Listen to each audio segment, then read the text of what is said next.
ఓం నమో వెంకటేశాయ. శోభిత ధూళిపాళ మరియు నాగచైతన్య ఇద్దరికి సంబంధించినటువంటి నిశ్చితార్థ మహోత్సవం అంటే ఎంగేజ్మెంట్ అనేటువంటిది నాగార్జున గారు అఫీషియల్గా ఈరోజు 8/8/2024 తేదీ నాడు ఉదయం 9:42 జరిగింది అని ప్రకటన చేసినారు. సో వారిద్దరి వైవాహిక జీవితానికి సంబంధించి ఎలా ఉండబోతా ఉంది అని చెప్పే ముందు ఒక వీడియో ప్లే చేస్తాను. ఆ వీడియో చూడండి. ఓం నమో వెంకటేశాయ. ప్రస్తుతం తెలుగు చిత్ర పరిశ్రమలో హాట్ టాపిక్ అంటే నాగ చైతన్య సమంత వివాహానికి సంబంధించినంత వరకు విపరీతమైనటువంటి ప్రచారాలు ఉన్నాయి. ముఖ్యంగా నేను ఈ సంవత్సరం మే 28వ తేదీ చెప్పినట్లుగా నాగ చైతన్య సమంత జాతకాల్లో ఉన్నటువంటి దోషాల రీత్యా అంటే నాగ చైతన్య జాతకాన్ని విశ్లేషించినట్లయితే ఆశ్లేష నక్షత్రము, అలాగే జాతకంలో రవి శని కాంబినేషన్తో పాటు కాలసర్ప దోషం ఉంది. రవి అంటే తండ్రి స్థానం, అంటే తండ్రి స్థానం మంచిగా లేదు నాగ చైతన్య జాతకంలో. అంటే తన యొక్క తండ్రి స్థానం అంటే తన తండ్రి స్థానం కావచ్చు, లేదా తను తండ్రి స్థానం అవ్వడం అవ్వచ్చు. అంటే తన పిల్లలకు తనకు, లేదా తన తండ్రికి తనకు ఉండే వ్యవహారాల్లో లోటుపాట్లు ఉండేటువంటి అవకాశం ఉంటుంది. అలాగే వివాహం తదుపరి నాగ చైతన్య జాతకంలో తండ్రి అయ్యేటువంటి అవకాశాలు చాలా తక్కువ. నేను మాట్లాడేది సహజ సిద్ధంగా తండ్రి అవ్వడం గురించి మాట్లాడుతూ ఉన్నా. ఈ మధ్యకాలంలో ఐవీఆర్లో టెస్ట్ ట్యూబ్ బేబీలు లాంటివి వస్తున్నాయి కాబట్టి మరి ఏమిటండి గురువుగారు తండ్రి కాలేడన్నారు, సంతానం లేదన్నారు, మరి సంతానం అయ్యింది అంటే నేను సహజ సిద్ధంగా మాట్లాడుతున్నా. టెస్ట్ ట్యూబ్ బేబీలో ఐవీఆర్లో అయితే జాతకాల్లో చెప్పలేము, కానీ నేను మాట్లాడేది సహజ సిద్ధంగా తండ్రి అయ్యేటువంటి జాతకం అయితే కాదు. ఎందుకంటే జాతకంలో శని రవి కాంబినేషను, అలాగే కాలసర్ప దోషం ఉంది. ఇక మనకు సమంత జాతకాన్ని కనుక విశ్లేషించినట్లయితే భరణి నక్షత్రము, అమావాస్య రోజు జన్మించినటువంటి అమ్మాయి నాగచైతన్యం చేసుకోవడం వల్ల నాగచైతన్యకే బాగా కలిసి వచ్చేటువంటి అవకాశంగా మారి ఉంటుంది, మారబోతూ ఉంది. కానీ అమ్మాయి జాతకంలో కూడా కుజదోషం కనిపిస్తూ ఉంది, కాలసర్ప దోషం కనిపిస్తుంది, అలాగే సమంతకు కుజదోషం ఉంది. ఈ కారణం చేత వీళ్ళిద్దరు వివాహం తదుపరి గొడవలు రావడము, విడిపోవడము, వీళ్ళ మధ్యన గ్యాప్ రావడము, అలాగే కొన్ని సందర్భాల్లో ఇంకా కుటుంబ సమస్యలు తలెత్తేటువంటి అవకాశాలు ఖచ్చితంగా 100% కనిపిస్తూ ఉన్నాయి. వీడియో చూసినారు కదా. సో ఇప్పుడు మనము విశ్లేషిద్దాం. ఇవాళ ఫస్ట్ ముహూర్తం తీసుకుందాం, జాతకాలు పక్కన పెడదాం. నాగచైతన్య సమంత శోభిత ధూళిపాళ జాతకాన్ని పక్కన పెట్టి ఇవాళ మాత్రమే జరిగినటువంటి ముహూర్తాన్ని విశ్లేషిద్దాం. ఇది బేసిక్ గల్లీలో ఉండే జ్యోతిష్యుడైనా చెప్పగలుగుతాడు. సో దీనికి వేణుస్వామి లాంటి జ్యోతిష్కుడు అవసరం లేదు. ఎవరైనా బేసిక్ హిందూ మతం తెలిసి శాస్త్రం తెలిసిన వాళ్ళు చెప్తారు.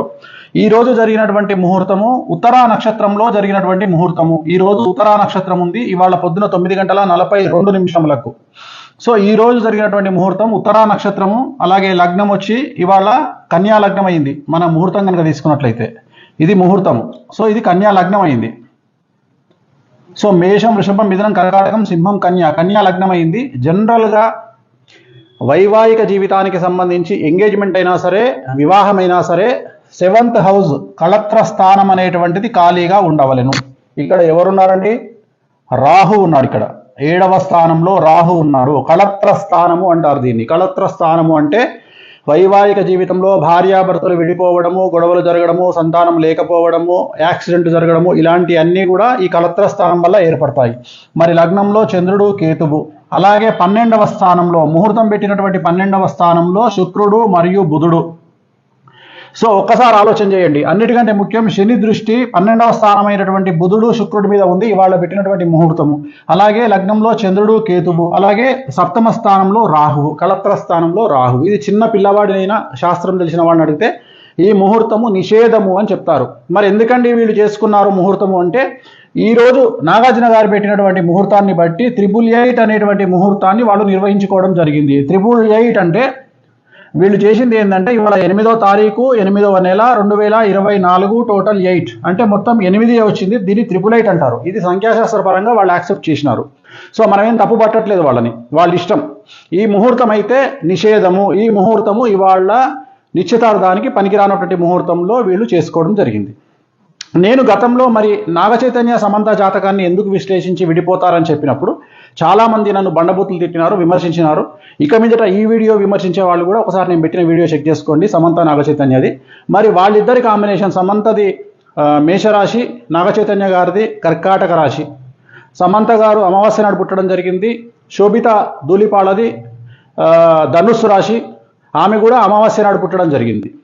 ఇక శోభితా ధూళిపాళ నాగ చైతన్య ఇద్దరి కాంబినేషన్. సమంత ఆల్రెడీ మనం సమంత నాగ చైతన్య నేను క్లారిటీ ఇవ్వడం జరిగింది, విడిపోతారని చెప్పడం జరిగింది. పెళ్ళి జరిగినప్పుడు కాదండి, ఇలాగే ఎంగేజ్మెంట్ జరిగిన తర్వాతనే నేను చెప్పడం జరిగింది విడిపోతారని. ఎంగేజ్మెంట్ జరిగిన తర్వాత గుర్తుంచుకోండి, నేను పెళ్ళైన తర్వాత చెప్పలేదు, ఎంగేజ్మెంట్ కాగానే చెప్పాను వాళ్ళు విడిపోతారని. అలాగే ఇప్పుడు వీళ్ళ గురించి జాతకాన్ని విశ్లేషిస్తా ఉన్నా. దయచేసి ఎవరు కూడా నెగిటివ్గా అర్థం చేసుకోవద్దు, అందరూ కలిసి ఉండాలనేది నా కోరిక. కానీ కొన్నిసార్లు మనం మంచి కోసం చెప్పడానికి ప్రయత్నం చేస్తాం, ఎందుకు తెలిసి ఒక రాంగ్ స్టెప్ వేస్తారనే ఉద్దేశంతో చెప్పడం జరుగుతుంది. ఇక్కడ గుర్తుంచుకోవాల్సింది, శోభితా ధూళిపాలది ధనుస్సు రాశి, అలాగే నాగ చైతన్యది కర్కాటక రాశి. ఒకసారి కాంబినేషన్ చూడండి, కర్కాటకం, సింహం, కన్యా, తుల, వృశ్చికం, ధనుస్సు 6, ధనుస్సు, మకరం, కుంభం, మీనం, మేషం, వృషభం, మిథునం, కర్కాటకం 8. సో 6:8 అయిపోయింది. షష్టాష్టకాలు, ఇద్దరి జాతకంలో షష్టాష్టకాలు. అలాగే ఇద్దరి జాతకం, సమంత జాతకాన్ని అలాగే శోభితా ధూళిపాల జాతకాన్ని విశ్లేషిస్తే మీరు అబ్జర్వ్ చేశారో లేదో, ఇద్దరి జాతకాల్లో కూడా శని దృష్టి అనేటువంటిది కుజుడి మీద ఉంది. ఇక్కడ కూడా చూడండి, శోభితా జాతకంలో శని దృష్టి అనేటువంటిది కుజుడి మీదనే కాదు, శుక్రుడి మీద, గురువు మీద ఉంది. సో వీరి జాతకంలో 2027 నుండి సమస్యలు ఉండే అవకాశం ఉంది. 2027 వరకు సో బాగానే ఉంటుంది వ్యవహారం. 2027 నుండి వైవాహిక జీవితంలో సమస్యలు అనేటువంటి ఏర్పడతాయి.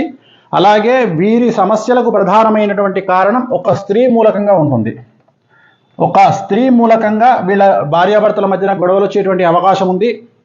సో వీళ్ళ జాతకంలో నా అల్టిమేట్ స్టేట్మెంట్ ఏంటంటే, శోభిత ధూళిపాళ మరియు నాగ చైతన్య జాతకంలో షష్టాష్టకాలైనాయి. మీరు కావాలంటే చూసుకోండి, షష్టాష్టకాలైనాయి. ఆ ఒక్కటే కాదు, పర్సనల్ జాతకాలు కలవకపోవడమే కాదు, ఇవాళ పెట్టినటువంటి ముహూర్తం కూడా మంచి ముహూర్తం కాదు. సో నేను అఖిల్ ఎంగేజ్మెంట్ క్యాన్సిల్ అవుతుందని చెప్పడానికి గల కారణము, అలాగే నాగ చైతన్య సమంత మ్యారేజ్ ఫెయిల్ అవుతుందని చెప్పడానికి కారణము, వీటన్నిటికీ కారణము వ్యక్తిగతమైనటువంటి జాతకాలు మరియు ముహూర్త బలం. అంతే తప్ప నాకు వ్యక్తిగతంగా ఎవరి మీద ద్వేషం అనేటువంటిది ఉండదు. దయచేసి ఈ విషయాన్ని అర్థం చేసుకోండి. నేను ఒక జ్యోతిష్కుడిగా మంచి కంటే కూడా చెడు చెప్తే జాగ్రత్త పడతారు అనే ఉద్దేశంతో చెప్తా ఉన్నా. ఇప్పుడు కూడా చెప్పడానికి గల కారణాలు ఏమిటి అంటే, అట్లీస్ట్ వీళ్ళు ఏమైనా నివారణ కార్యక్రమాలు మీకు సంబంధించినటువంటి మీ జ్యోతిష్యులను, మీ పండితులను కనుక్కొని ఏ దేవాలయంలోనైనా వీటి నివారణ కార్యక్రమాలను మీరే జరిపించుకోండి. పెళ్లికి ముందు జరిపించుకోండి. 10 కాలాల పాటు పిల్లా పాపలతో హాయిగా ఉండండి. అలాగే నా జ్యోతిష్యం ఫెయిల్ కావాలని కోరుకుంటున్నా. వీళ్ళకి సంబంధించిన జ్యోతిష్యం నేను చెప్పింది ఫెయిల్ కావాలని కోరుకుంటున్నా. ఆ వెంకటేశ్వర మన దయతో వీళ్ళు నేను చెప్పిన జాతకం ఫెయిల్ కావాలని మరీ కోరుకుంటున్నా. ఎందుకంటే నా సక్సెస్ కంటే కూడా వాళ్ళ సక్సెస్ ముఖ్యం. కానీ వాళ్ళ జాతకంలో ఖచ్చితంగా కళత్రం అనేటువంటిది కనిపిస్తూ ఉంది. కళత్రం అంటే విడిపోవడము. కళత్రం అంటే విడిపోవడము. 7th హౌస్లో రాహు ఉన్నాడు, అలాగే లగ్నంలో కేతు ఉన్నాడు. చిన్న పిల్లవాడినట్టుగా చెప్తారు, ముహూర్తం తప్పు. అలాగే వీళ్ళ కాంబినేషన్ షష్టాష్టకాలైన శోభితాది మరియు నాగ చైతన్యది. ఒక విషయం చెప్పాలంటే, సపోజ్ మీరు అడిగారు అనుకోండి, గురుగారు మీరు మీకు తెలిసి ఎన్ని మార్కులు వేస్తారండి ఒకవేళ నాగ చైతన్యకు Samantha combination plus Naga Chaitanya Sobhita Dhulipala combination అని మీరు అడిగితే, నేను క్లియర్గా చెప్తున్నా, చైతన్య సమంత 100కి కనీసం ఒక 50 మార్కులు వేయచ్చు. చైతన్య శోభిత 100కి 10 మార్కులు కూడా వేయలేను. అలాగే సమంత జాతకం 100% బాగుంది ఇండస్ట్రీ పరంగా తీసుకుంటే. అలాగే శోభిత జాతకం తీసుకుంటే 20% బాగుంది కెరియర్ పరంగా నేను చెప్పేది.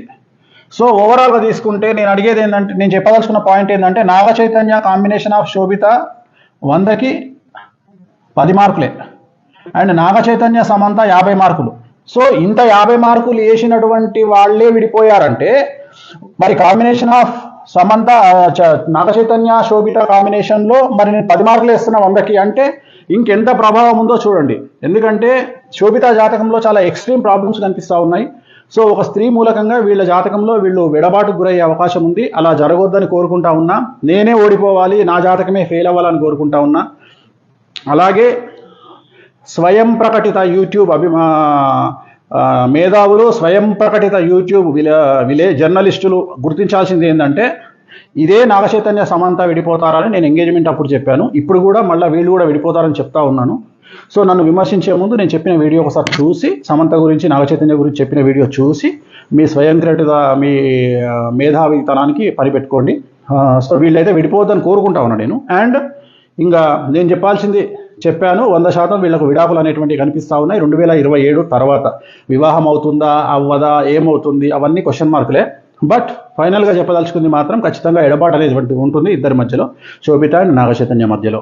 ఇక యూట్యూబ్ మీమర్స్ ట్రోలర్స్ ఎంజాయ్, మీ పని మీరు ప్రారంభించండి, క్రియేటివిటీ చూపించండి, మంచి పద్ధతిలో చాలా కొత్తగా కామెంట్ చేయండి.